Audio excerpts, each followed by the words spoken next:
All right, welcome to the Fitness After 40 podcast. I'm your host, Josh Proch, and today we're going to talk to you a little bit about a fitness tip here. We're going to do a whole series of these fitness tips the next few weeks for Fitness After 40 and different strategies and things to help you out here along that fitness journey. But before we get into that, I do have a quick announcement. We are having a Fittoberfest, which is going to be an Oktoberfest themed event here at the gym on September 24th. And this is to benefit the NOCC, which is the National Ovarian Cancer Coalition. And tickets for the event are $35, and that gets you access into the event. We're doing a workout at 11 o'clock, and then the party from noon till 2 o'clock. And at the party, we're going to have live music. We have a polka accordionist going to be here playing and entertaining. We also have German food. We're going to have a beer garden tent. We're going to have beer tasting, Oktoberfest beers, things like that. We're also raffling off some gift baskets that you can buy tickets for. We're selling t-shirts right now for the event. And what else do we have going on? We're going to do a 50-50. We're going to have some competition events at the party as well. They're just kind of some fun things. You can win some prizes and things like that. So it should be fun. We've never done anything like this before. In the past, we've done Halloween Hustle in October, but we're thinking about changing it up this year, doing the event here in-house, in the parking lot in the back and everything like that. So we're excited about it. We're hoping to get a good turnout. Tickets are on sale now. You can actually go to our website if you would like to get them. It's on there. And so we hope to see you there. So we get this question a lot. Why do we prioritize strength training over cardio? And that's what I want to talk to you guys a little bit today. So basically, as we get older, our bodies lose muscle tissue at a faster rate, and this decrease in muscle tissue is what causes our metabolism to slow down and results in this loss of muscle definition and muscle tone. So when someone's coming in, a lot of times they'll say I just want to get some my muscle tone back. I feel like I'm getting maybe soft or flabby and things like that. And part of that is just part of the aging process. The other part is as we age, that muscle is deteriorating at a greater rate.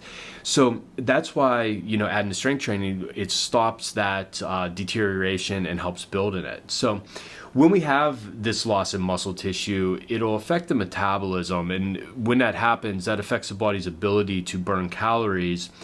And basically, to offset this is we need to do activities that will stress the body's musculoskeletal system. And so that means weight-bearing exercise, or what we call strength training. And you just don't get that with cardio or Pilates or even yoga and things. It's a little bit weight-bearing, but it's not weight-bearing to the same degree that the strength training is. And then, I'm just going to pick on yoga here a little bit. Because you're using your body weight, you'll get a little bit stronger, but there's no overload. There's no overload to the body after a certain point because you get strong with your body weight, and then there's no way to actually add outside resistance to that. So the strength from that doesn't necessarily increase very great, and there's not a whole lot of muscle building effect from that. And where cardio alone kind of falls short is that it's not providing the stimulus to the body's muscles, and over time it'll actually start to burn some muscle tissue off of the body and create what we call a skinny fat kind of body type. So the muscles, again, they're the powerhouse of the metabolism. They move your body. They're involved in every aspect of your day-to-day life. It doesn't matter what you do. I mean, just being able to move around the office, things like that. You have to use your muscles for that. And muscles will require a higher calorie demand from your body. So for every pound of muscle that we add, we get more calorie burning power on our body. So we're actually increasing our metabolism through strength training.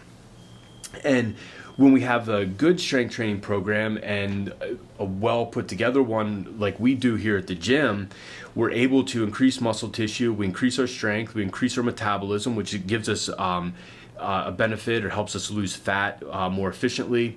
We also, the way we put things together, it keeps our joints healthy and it keeps our bodies moving well. And those are all key components to aging well as we get older.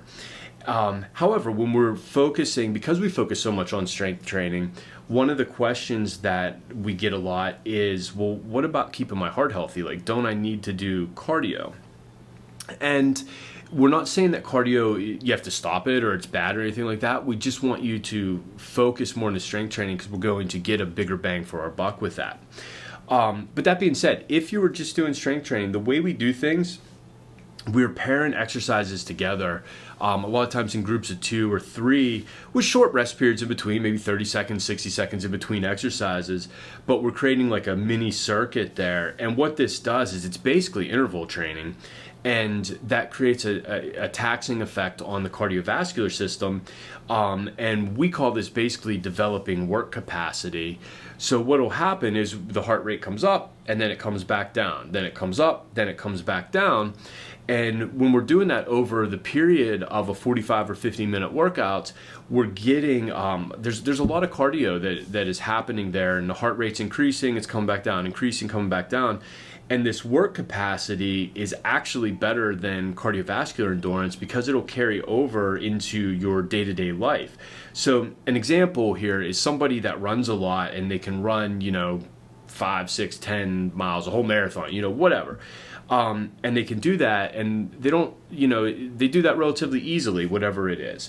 I'm not saying running a marathon is easy, but maybe they do their 5 miles and it's relatively easy. But what these same people, when they've just done cardio, if you give them a heavy suitcase to carry, whether it's a few hundred yards or they have to carry it up and down a few flights of steps or something like that, or even doing yard work or things like that, a lot of times they'll tire out quickly.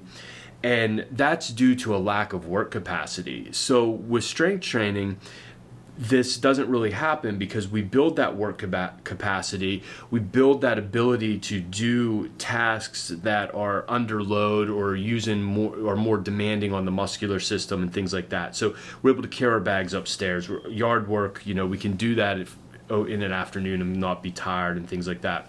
And that's, again, all a result of having a strong work capacity. Kind of quick side story here. A few years ago, Tammy and I were in Chicago for a conference, and it was a Sunday morning. We were we got up and we were just heading home, so the conference was over.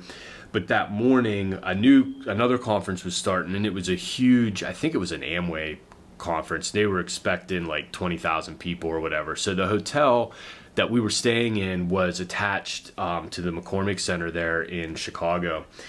And when we got up in the morning, we were on the 26th floor, opened the door, the line to the elevator was back. We were at the end of the hall. It was all the way back to our room. And we waited in line, I don't know, maybe 15 minutes or so, but every elevator was coming up, and there were 4 of them in this hotel. It was just packed. Nobody was getting on. Nobody was getting off. So there was no room, and it wasn't going anywhere. So we were just kind of like, you know what, forget this. We'll just carry our bags down the stairs. And that was a kind of a test of the work capacity. Now, granted, it's different going down the stairs with your suitcases than it is going up your stairs with them. But still, every time you're stepping down, you've got to decelerate the body. You've got to have that grip strength holding it and things like that. And, our bags, we were there for, we were probably there for 4 days or so. So we wasn't like we were just little duffel bags. We had, decent stuff, amount of stuff with us too, and some work stuff. So, but that was just kind of an example I wanted to throw in there of work capacity and where the strength training kind of carries into your day-to-day lives and things like that. So, but like I said, cardio doesn't have to be given up entirely. In fact, we don't even recommend that. We just recommend making sure that you're getting your strength training in first, 2 to 4 times a week. And then after that, you can throw in some cardio. We recommend walking, every day or the days you don't come into the gym, 20, to 30 minutes, 60 minutes, whatever you feel good with there. If you want to put on a little bit of incline, if you're on the treadmill, if you're just getting outside, but doing that at a brisk pace. If you enjoy runs, if you enjoy cycling, things like that, by all means do that. That is, it's going to be beneficial. It's going to help you long term with your fitness and everything like that. But we just want to get that strength training done first, because that's going to keep our bodies healthier, younger, keep that muscle tissue on us, and keep our metabolism running stronger. So hope you guys enjoyed that episode today, and we'll be talking to you here next week. We'll have another tip for you. So thanks for listening. Thank you for listening to this episode. If you enjoyed it, be sure to subscribe to our podcast on Apple Podcasts and rate and review us.